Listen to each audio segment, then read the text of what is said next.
Alrighty, so we're pretty much done. So today we will finish up this chapter, or at least the relevant parts. On Monday, we will have our review. On Wednesday is test number 3, which will cover chapters 7, 8, and 9. And then you have until a week from Monday to submit your final project. As I said, there's like now 3 or 4 of you, I believe, that have already done it. So great, congratulations, you're pretty much done after Wednesday. For those of you that haven't, that's your due date.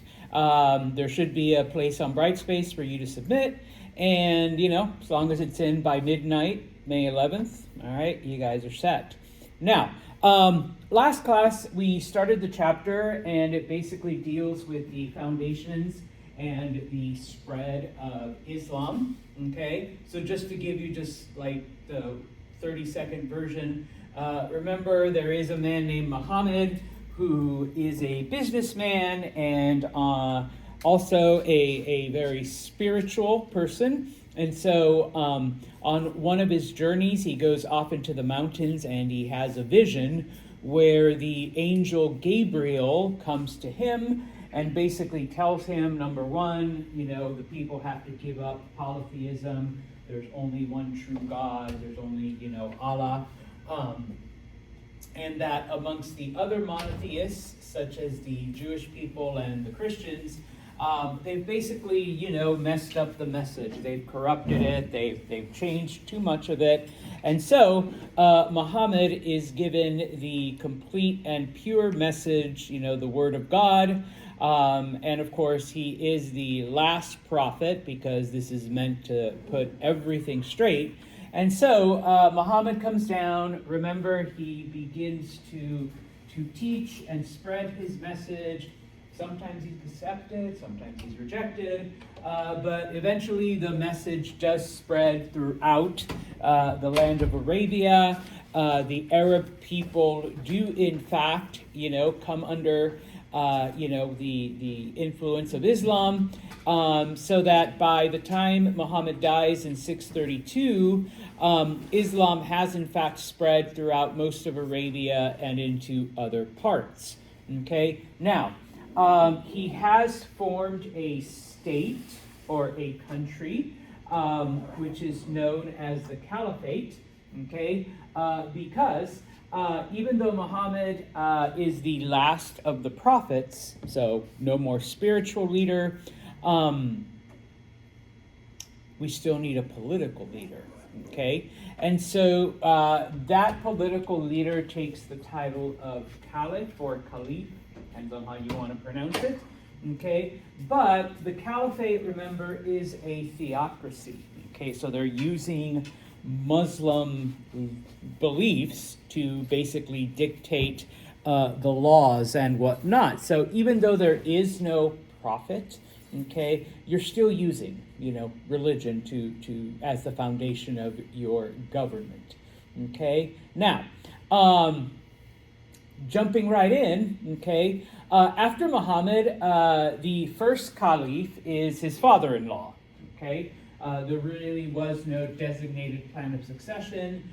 Muhammad doesn't actually have any sons, even if there was, okay? And so his father-in-law becomes the next caliph, okay? And then after him, there's 3 more, all right? You don't need to know, other than the very last one, the 4th caliph, which is a man named Ali.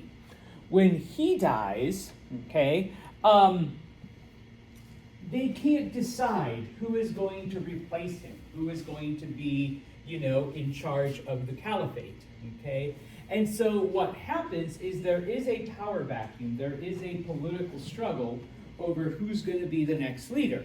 And so there is a particular family or clan, because even though everybody is Muslim now, and they've done away with some of the clan traditions, people still identify by their family. Okay, all right. So I'm not going to kill Zan's family because his grandfather wronged my grandfather. But, we still have our separate families. And so in this case, the family is known as the Umayyads, okay? They basically come to power, all right? And of course, whoever the head of the Umayyad family is becomes the new Caliph, okay? Becomes the new leader, okay? And so, they do a couple of things, okay? Up until this point, the capital of the caliphate is Mecca. They moved the capital to the city of Damascus, which is in modern-day Syria, number one. Okay. Number two, in order to avoid anything like this again, they changed the nature of who will be the next caliph into a hereditary thing. So it becomes like a kingship now.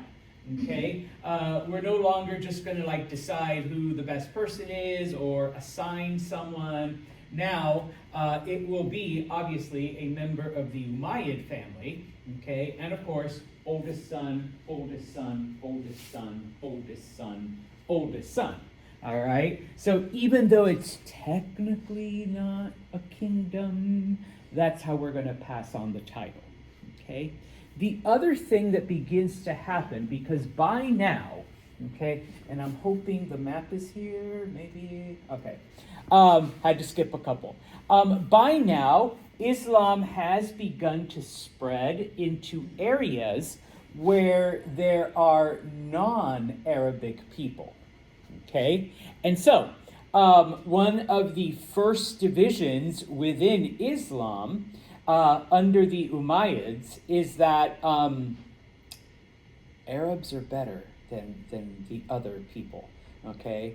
Arab Muslims are better than the non-Arab Muslims, okay? And so the only ones allowed to hold any legitimate power or any legitimate influence in the caliphate are Arab people, even though supposedly, since we are a theocracy, everybody's supposed to be the same, okay? But no, all right? The Umayyads see the Arabs as being superior, like we were first, Muhammad was Arab, type of thing, okay? Now, okay?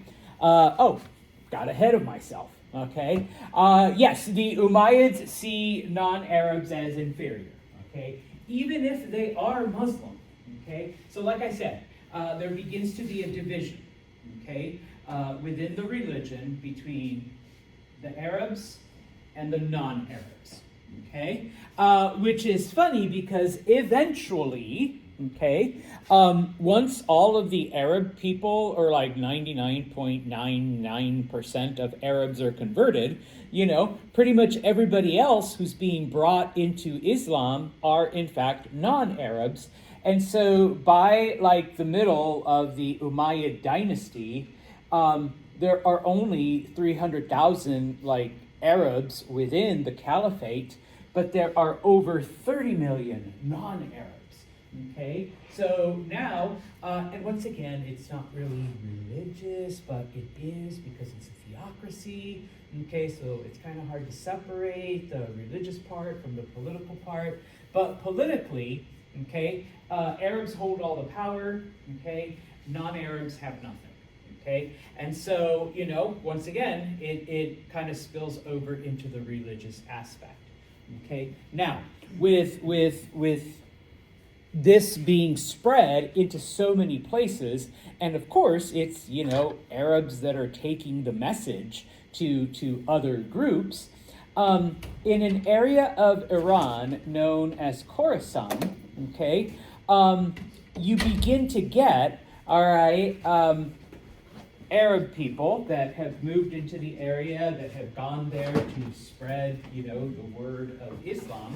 They begin to mix with the locals, which are non-Arab, they're Persian, okay? And so, as they begin to mix, okay, people are starting to wonder, okay, why is sorry, Zan, why is my wife here seen as a second-class citizen, okay? And then what's going to be the status of our children who are part Arab and part Persian, are they going to be seen as second class, or are they going to be given, Arab privilege or whatever? Okay, and so into this mix, into this like social upheaval, comes the Abbasi family. Okay, and the Abbasi are able to claim leadership because, number one, they claim that they are descended from Muhammad. Okay, number one. So trying to throw a little bit of legitimacy there. Okay, the Umayyads are from a completely different clan than the Prophet, so obviously they're not related. Number one. Number two, many of the people that have been marginalized by the Umayyads, okay, follow the Abbasids, because the Abbasids, they're like, oh yeah, we don't see a difference between us and non-Arabs, and in fact, we're kind of part Persian because we've mixed with some of the local population. And so around the year 750, okay, the Abbasids are able to gain large enough following that they overthrow the Umayyads, and they become the leaders of the caliphate. Okay, now under the Abbasids, number one, the caliphate is basically under their domination for over 500 years. Okay, so their rule lasts for a long time. And the other thing that they do is that they move the capital to Baghdad. Okay, so now the capital of the caliphate is in modern-day Iraq. All right, so it starts off in Mecca, goes to Damascus, and now it's in Baghdad. So basically, depending on who's in charge, moves the capital from one area to the next. Okay, now under the Abbasids, okay, we do get the expansion of Islam into so many places. Okay, and I promise I'll come back. Starts off here under Muhammad, all right, under the caliphs, spreads a little more under the Umayyads, okay, but then under the Abbasids, it goes all the way from Spain into the farthest, into practically India. Okay, okay, so number one, okay, they do conquer, okay, because that's what countries do. All right, that's what the caliphate does as a state. Okay, but once again, remember, the caliphate is a theocracy. So part of that conquest involves bringing their religion, bringing Islam to the areas that they take over.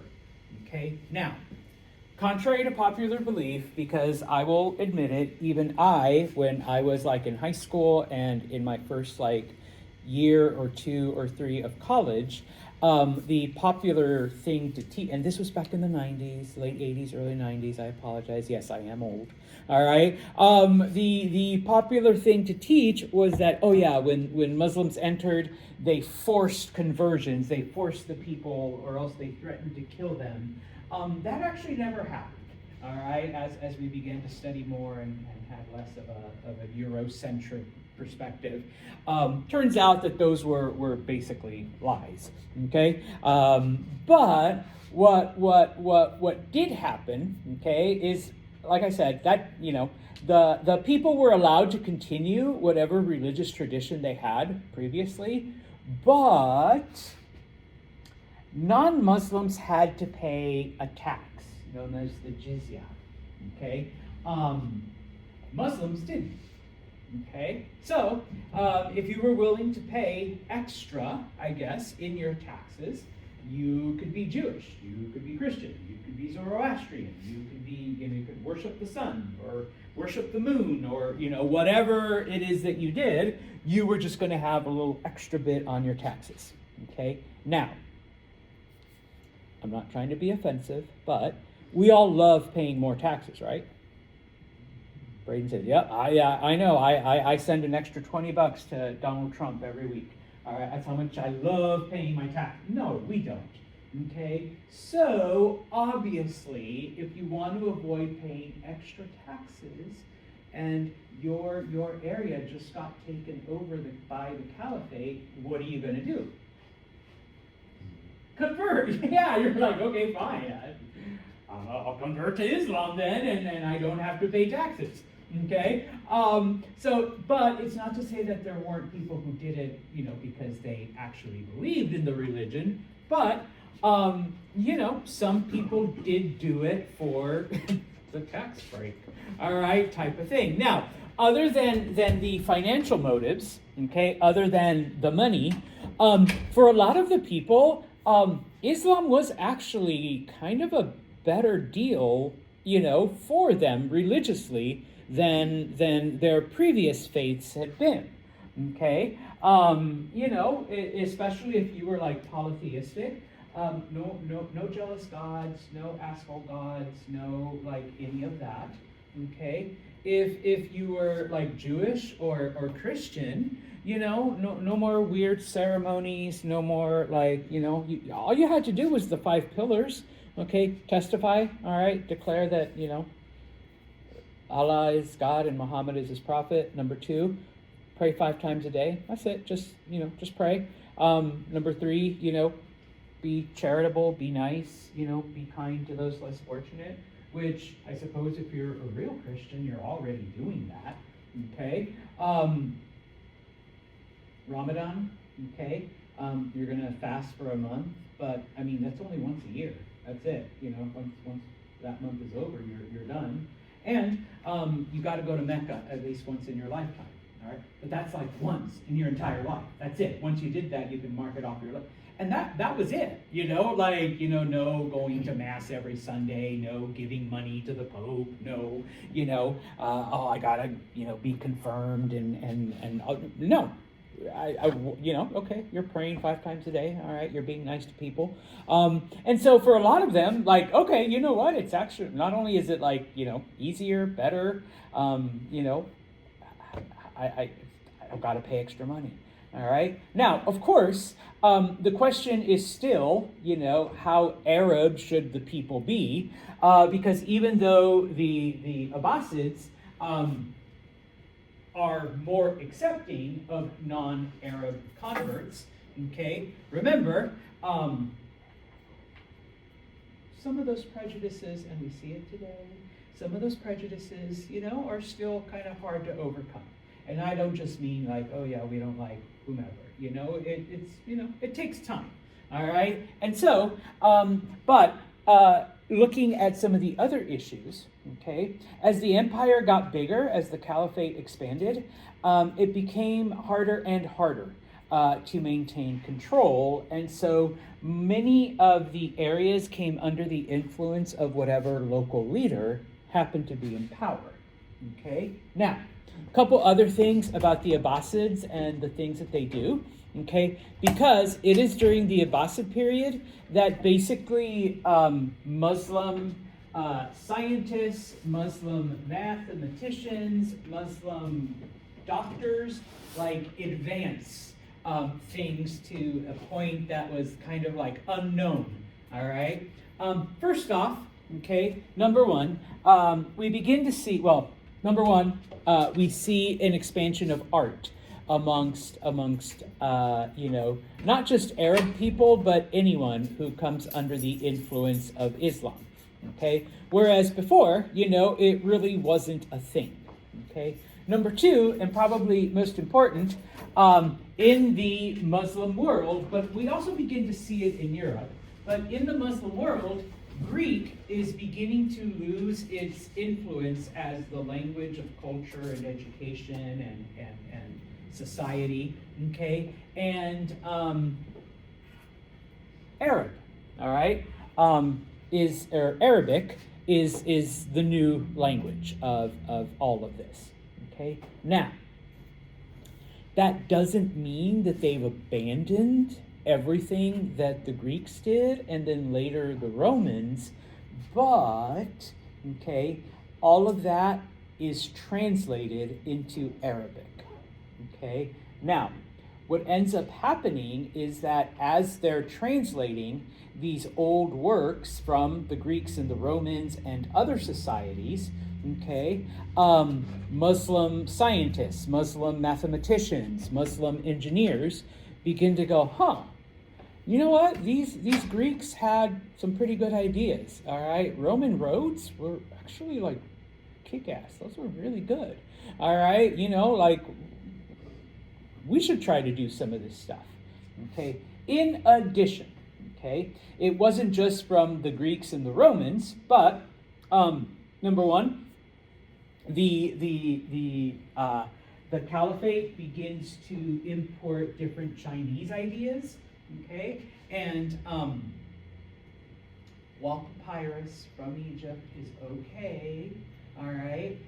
The Chinese actually had made a much better, much stronger, much more durable paper, okay? And so, the caliphate's like, hey, we should probably use the Chinese thing as opposed to the stuff we're getting from Egypt, okay? When it came to medicine, they were able to take ideas from the Chinese, ideas from the Greeks, ideas from the Romans, and advance, all right, when it came to medicine. And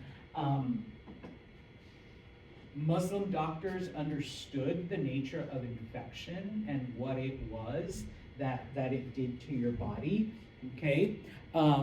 During the Middle Ages, and unfortunately we won't be able to talk a lot about the Crusades, but when Muslims encountered Europeans, they were shocked at the barbarity of European medicine, because in Europe they thought that most of the time that you were sick, it was because you had too much blood in you. Paul was like, what the fuck? Yeah. And so what they would do is they would cut you so that you would lose blood, or even better, leeches. They would put leeches on you. Okay, I just woke another person up. They would put leeches on you and let them suck your blood out, and then they would be like, Ivy, why don't you feel better? Like, you just had like 3 days of leeches sucking out your blood. You should be fine now. You don't have as much blood. And it's, I still feel so sick. I guess you're going to need some more leeches, or we're going to have to bleed you a little more. And of course, there was also like potions and hexes, and they'd use like arsenic and mercury, like you need some mercury. You're laughing because what does mercury do to you? Yeah, it's poison. It's basically poison. Okay. Well, you vomit a lot first, but then type of thing. Whereas Muslim physicians understood that no, there is an infection. You have to take care of the infection. You have to provide like medicinal stuff from the Chinese. Herbs and other things. They discovered the healing properties in a lot of things. Okay. When it came to numbers, okay, it was Arabs who came up with the idea of zero, all right? Not even the Greeks or the Romans had that, okay? Mayans did. Mayans. All right, but, yay, my people. But, it's like they came up with the idea of zero, and, okay, when it came to numbers, okay, everything that we use, these are Arabic numbers. These are the numbers that Arabs came up with, okay? If we had gone along with like what the Romans did, I guess I would say, May VI and, test number, 3 and holy shit, what's 11? Oh, it's just an XI. Okay, May 11th. All right, we'd be doing those kinds of numbers, okay? The funniest thing I love, if you watch on TikTok or Instagram or whatever, it's like, should we be teaching Arabic numerals in schools? And of course, you've got the MAGA people like, no Arab shit. All right, and it's like, too late. We've been doing it for 2,000 years. New York City, when Zoran became mayor, he made all those public schools change to Arabic numbers. Yeah, I know, right? I know. So pretty soon it'll be like Super Bowl like 6-2 or something like that, instead of the XXVM whatever. Okay. Now if you really, I guess, want to hate Arabs, they're the ones that came up with things like algebra and geometry and trigonometry. I hate math. I'm bad at math. All right, yeah. So but all of that is a result of Muslim and Arabic mathematicians. Okay, and so basically they took the knowledge that they found in Greek and Roman and Persian texts. They translated it to Arabic. They said, holy shit, these are some good ideas. Let's work with it and let's expand it, okay, and such, all right? Now, like I said, because the empire or the caliphate has expanded into so many areas, okay, we do begin to see, a political division, okay? And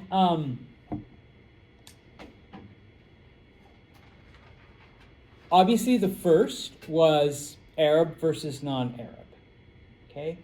But then, okay, even amongst just the general group, including Arab people, they were like, you know what, when Muhammad died over 100 years ago, why did his father-in-law automatically become the next guy? What qualifications, what importance does his father-in-law have? Okay, because, things have gone a certain way, but if it had worked out slightly differently, maybe there wouldn't have been that division between Arabs and non-Arabs. Okay, and so this now becomes the first split in the actual religion. Okay, and all religions have their different factions. Okay, the first is known as Sunni, and this division still exists today. Okay, the Sunni believe that the way that history happened. Okay, you had the four caliphs. You had the Umayyad family, and then you had the Abbasid family. That's the way it happened, and that's the way it is, and that's just the way that Allah had dictated it. Okay? Now, the other division, okay, the other group, which tends to be the smaller one even today, okay, Sunni is the most popular, is the one that most Muslims follow. But under Shia or Shiite, okay, that basically means follower of Ali. Okay, who was Ali? Okay, Ali was Muhammad's son-in-law. Okay, he was married to his daughter Fatima. Okay, and they're like, yeah, see, you picked Muhammad's father-in-law. You went up and back. It should have gone that way, downwards. Granted, Muhammad did not have a son, but he had a daughter, and that daughter was married to this guy that should have been the prophet. He should have been the leader, okay? Because then you would have had, Muhammad's bloodline through his daughter, but still Muhammad's bloodline. You would have had it in all of the successive followers and successive leaders. I'm sorry. Okay? And so, they were like, and the way I remember, Shiite should have been, okay, whereas Sunnis are the ones that's how it actually happened, okay? And so, like I said, even today, okay, you have this division. You have Sunni Muslims, you have Shiite Muslims, okay? Sunni is the dominant one. This is the one with the most members, I guess, or the most followers. Okay, if you want to think of it in your own terms, okay, Catholics versus everyone else, or whatever, okay, type of thing. Okay, now most of the Shiite followers basically were taken from the people who, in some way or another, felt disrespected by the Umayyads and the Abbasids. They were okay with these guys. I mean, all right, they were chosen. but the Umayyads and the Abbasids kind of like usurped the power. The Umayyads made it hereditary, all right? The Abbasids just kind of went along with it, all right? So it should have been Muhammad's son-in-law who became the next leader, okay? And so to finish this part off, okay, this is just a map to show you, okay? The black is where, and this is just showing this part of Islam. Islam goes all the way into Asia and into more parts of Africa, but like Iran and Iraq is predominantly Shia, okay? And especially in Iran, I mean, they're not Arab, they're Persian, okay? So, you know, and then in other areas, especially like in Arabia where Islam got started, it's a bright green because that is like the fewest, you know, Shia. And so in this case, they are predominantly Sunni. Okay, so, you know, those are the big differences. That is like the big major split amongst Muslims. Okay. The other thing, just to point out, is that because of this religious split then leads to a political split. Because remember, it's a theocracy, so one's going to affect the other. So that by the year 800, okay, you actually have several states, brown, green, brown, green. And so even though they're all the same religion, they are under the rule of a different person. Okay, so once upon a time, all of it was under one caliph, and now it's broken up. That's sort of weird that it sort of looks like the opposite of the map you just showed. Well, that was back then. Yeah. Over time, you know, it's been over 1,000 years. So yeah, the influence has shifted, and I don't have time to get into this third group, the Fatimids, but you know, eventually they also take over. But then when they lose, a lot of them convert to Shia. So, all right. Now, moving on to Europe then to finish off the chapter. Okay. Remember that Middle Ages, medieval times, okay, is everything from the fall of Rome. What's the fall of Rome? Year? All this is going to be on the test. 476, all right? From the year 476 until around the 1300s are the Middle Ages. Now, FYI, the Middle Ages are in fact divided into three periods: the early, the high, and the late, okay? Sometimes students ask, why isn't it early, middle, late? All right, because Middle Ages sounds stupid. All right, you can say early Middle Ages, late Middle Ages, but if we say Middle Ages, that's just ridiculous. So we say the high Middle Ages, okay? Now, when you think of like knights and armor and like Game of Thrones and shit like that, that is all based on the late Middle Ages, okay? So sometimes when I see things and they're like, oh, in the year, you know, 600, and there's this dude on a horse with armor and a lance, I'm like, oh, fuck. No, that's like 800 years too soon.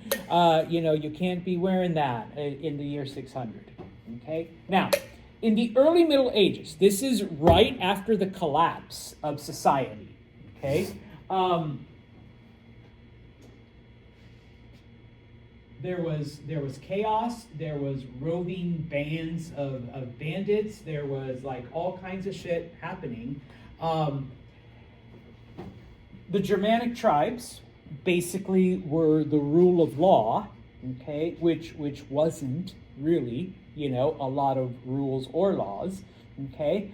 And the Catholic Church kind of kept, you know, the spiritual side. But for the most part, everything was dominated by tribalism and localism, okay? You had the local warlord, they were in charge, and that was it, okay? And most people never left the village or the area that they were born in, okay? Because nobody knew what was on the other side of those trees, and everybody was afraid to find out.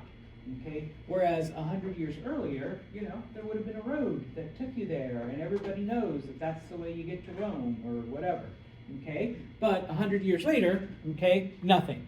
And so because of that, everything that the Romans built basically fell apart because nobody was there to maintain it anymore. And in many cases, people took like the old aqueducts and the old walls and broke them apart and used the material for their own like houses or whatever private structures.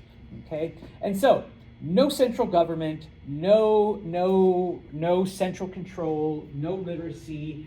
People forgot, there's this road here, but how the fuck did it get here?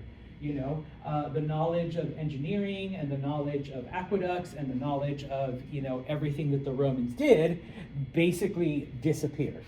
All right? Now, as I mentioned, sometimes we refer to this time period as the Dark Ages, but nobody really likes to call it that anymore because it only happened in Western Europe. Okay? Remember, in the Muslim countries, you got all this shit going on. Okay? And you still have things like running water and things like that. Whereas, by the year 500, no offense, Europeans, your ancestors were pooping in buckets and throwing it in the street. Type of thing. All right. And so the other reason why we sometimes refer to it as the Dark Ages is that the Earth experienced like a mini ice age for about 400 years.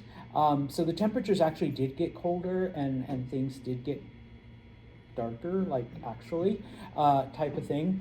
We're not 100% sure why, if it was just like a natural cycle, but, might have been like volcanic eruptions that kind of, left dust and literally made things darker and, of course, colder. All right. But we can see that the overall temperatures dropped. All right. And so some of these Germanic tribes then move into the areas that were part of the old Roman Empire. These are not all of them, but these are the biggest ones, because there were quite literally dozens of them. And some of them, I'm glad they kept these. For example, a group known as the Franks move into this area, and while the name of this area was Gaul under the Romans, eventually it takes the name of the tribe. All right. So anyone know what country this is today? Germany? No. France. France, because of the Franks. Okay. Oh, and of course, up here you have the Angles. All right. And so people begin to call it Angleland, which morphs into what? England, yeah. So we get some of the names from the names of the, we twist them and, we translate them and all of that. Okay. Now, this map is also in the slides, but this one breaks it down even further into even the smaller groups. So like the Picts and the Burgundians and, the Suebi and the Vandals and, because like I said, those were just like the major ones, but there were like smaller ones. There's even a tribe known as the Nepos, and no, they weren't because my dad had money, so now, no. Although I think that's where we get it from.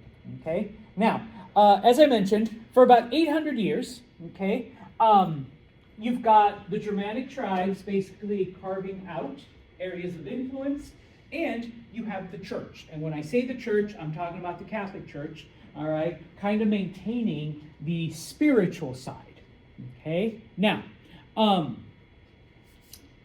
eventually the Germans give up their warlike ways, because they now have the land. And so they begin to settle down, They begin to organize into little villages and into little towns. And eventually you start to get, these kingdoms like the Franks or the Angles or the Picts or the Nepos or any of those. And so little by little, the chief of the tribe becomes the king. All right. And so we begin to see the foundations of many of the modern European countries. We're not there yet, but this is how it gets started.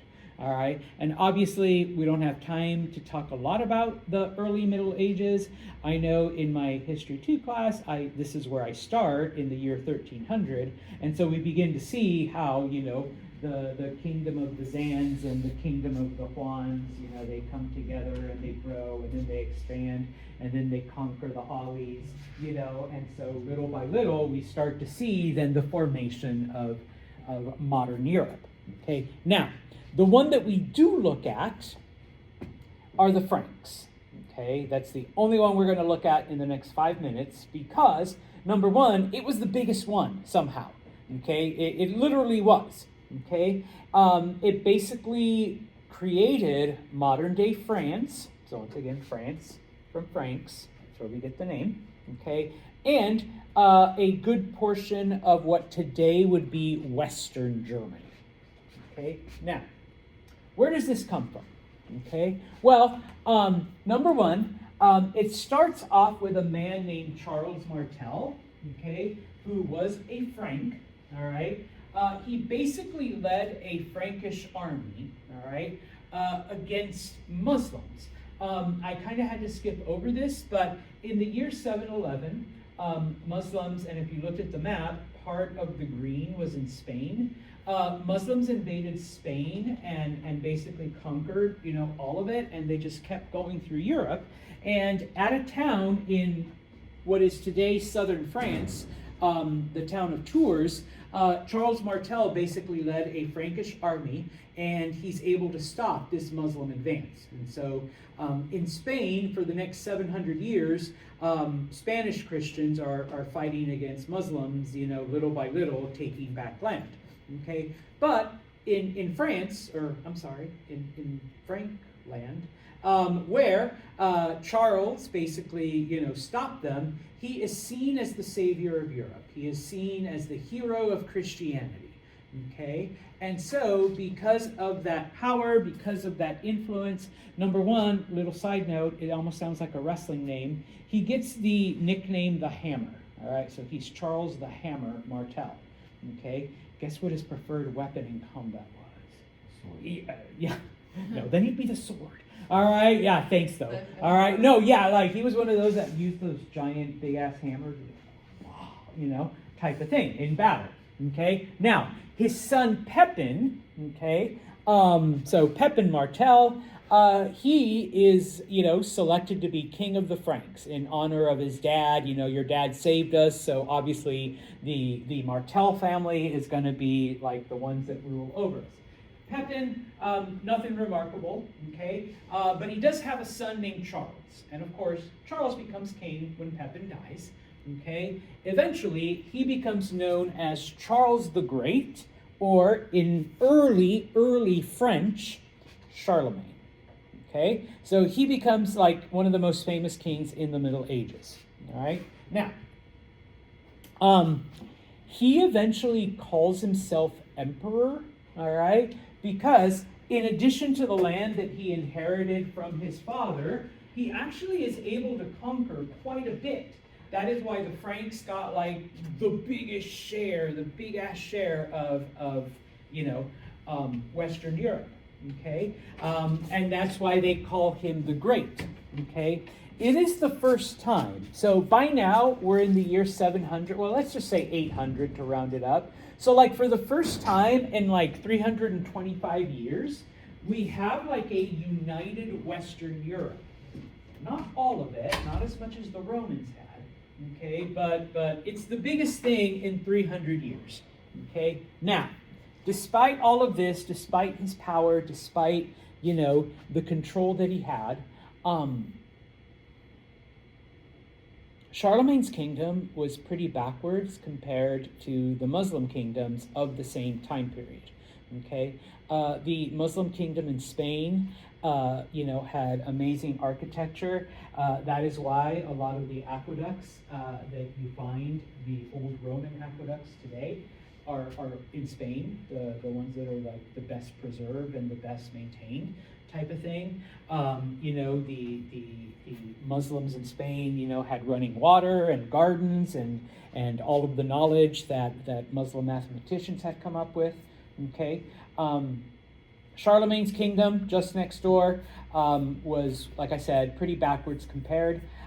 Number one, okay, whereas, amongst other groups, including the Romans, 400 years before, war, fighting, battle, was something that, men did, okay?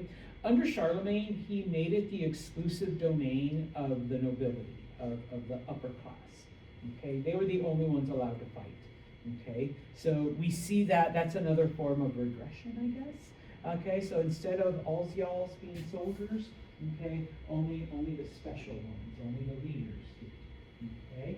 So even if Ollie here was like the best swords person in the entire kingdom, because Ollie's father was a carpenter, Ollie's only ever going to be a carpenter. Okay, that's it. Okay, and whereas, maybe Shane says, I hate fighting, fighting sucks. No, but your father's a noble, your father's a warrior, so that means you have to be a warrior. Okay, no matter what. Okay, and so that is actually like going backwards, all right, from what other societies were doing. Okay, now, Charlemagne's kingdom, the reason why, it's looked at, it's honored, it's whatever, number one, it was actually pretty wealthy. It was pretty rich.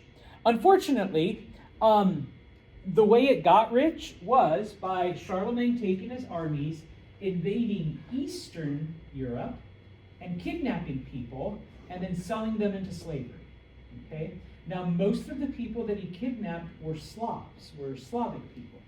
Those are predominantly Eastern European. That's actually where we get the word slave, from Slav, during Charlemagne's time, okay? Because you kidnap all these Eastern European, you're all Eastern European now, all these Eastern European white people who are Slavs, okay, and you sell them throughout the known world, and people are like, what are they? Slav. Okay, so slave. Okay, so then the word slave becomes the accepted term for people that are, kidnapped, imprisoned, forced to do labor. Okay. The other thing, Charlemagne was super mega ultra Catholic. Okay, and so he did everything that he could to not only help Christianity grow, to help Catholicism grow. When the Pope was threatened, Charlemagne provided him a haven. So for a while, the center of Catholicism was in fact in France. Okay, under the protection of Charlemagne, until it was safe for the Pope, well, it was like 2 popes later, until it was safe for them to return to Rome.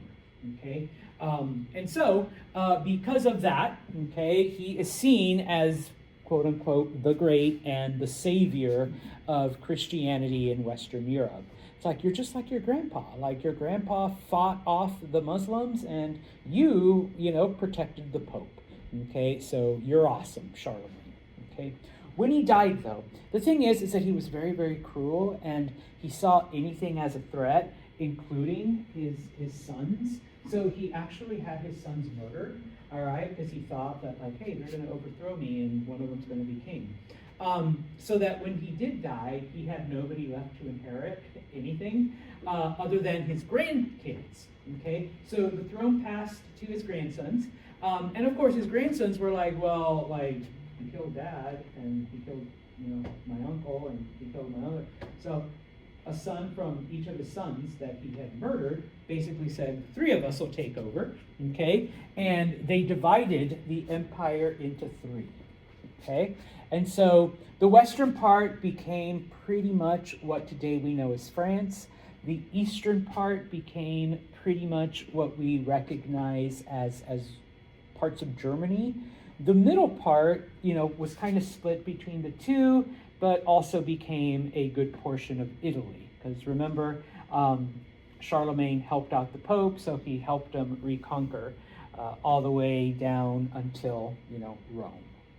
All right? And I do ask you, what happened to Charlemagne's kingdom? It split into 3. Like, his 3 grandsons took it and split it amongst them. Okay? Now, unfortunately, I don't have more time to talk about the rest of Europe, but I do want to finish with the church, okay? Because, like Islam, we now see a division in the Catholic Church. Okay? For whatever reason, with the fall of Rome and during the Middle Ages, the Bishop of Rome saw himself as the authority, as authorized to speak for God and for the church. Okay? Now, believe it or not, there were bishops in other cities. Okay? But most of those bishops basically just, all right, Rome thinks he's in charge, we'll just let him be in charge. Okay? It wasn't that easy, though, in the East, in the Byzantine Empire, because there, government hasn't collapsed. Okay, fine, we got to fight the Persians, and then we got to fight the Arabs, all right? But for the most part, it was still a pretty, organized place. And so, the bishops of Constantinople, the bishop of Jerusalem, the bishop of Alexandria were like, yo, Pope, or Rome guy, why do we have to listen to you? We have just as much authority, we have just as much right to declare any kind of doctrine and shit as you do. Okay? Now, in the East, they called themselves patriarch. Okay? Now, I'm using the word pope, which is English, but in Latin, it was papa, which, if you speak French or Italian or Spanish or any of those, dad, okay, father, all right? Patriarch also means, father, okay, type of thing, all right? And so what ends up happening, and you do need to know this date, 1054, the Great Schism, okay? The patriarch, or the bishop of Constantinople, insulted the Pope, the Bishop of Rome. Bishop of Rome says, you better apologize, okay? Constantinople says, all right, you're a jerk, you're an asshole, and everybody who follows you is one too, okay? And so what ends up happening is that the patriarch basically says, you know what, I'm in charge, okay? Guess what? Guess whose city didn't get conquered? Mine, all right? Guess who still has like a functioning government? I do, all right? So I'm in charge. I am excommunicating you and anyone who follows you, all right?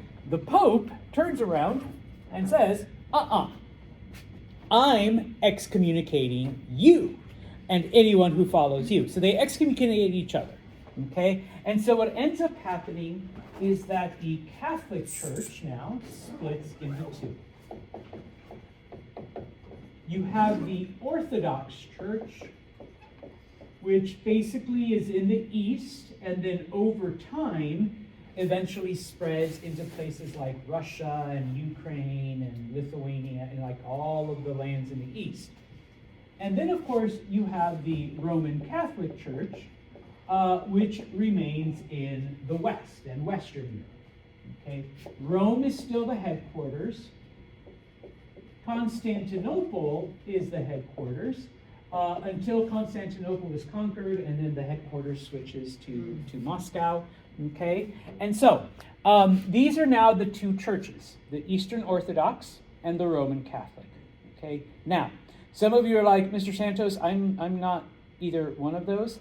Well, in history too, we talk about what's called the Protestant Reformation. So if you're anything that's not Catholic or Orthodox, this is where you come in. But that's not until 1519, okay, that you see another, 500 years later, okay? And so what ends up happening then is that the Great Schism, okay, this division, all right, allows the Catholic Church, let me put 1054, because once again, you need to remember that date, along with 476. The Catholic Church then is dominant in the West, Orthodox in the East. Okay, so the first division in Christendom. Okay, and that just shows Western, Eastern. Okay? All right then. On Monday, we will review. Your exam is Wednesday.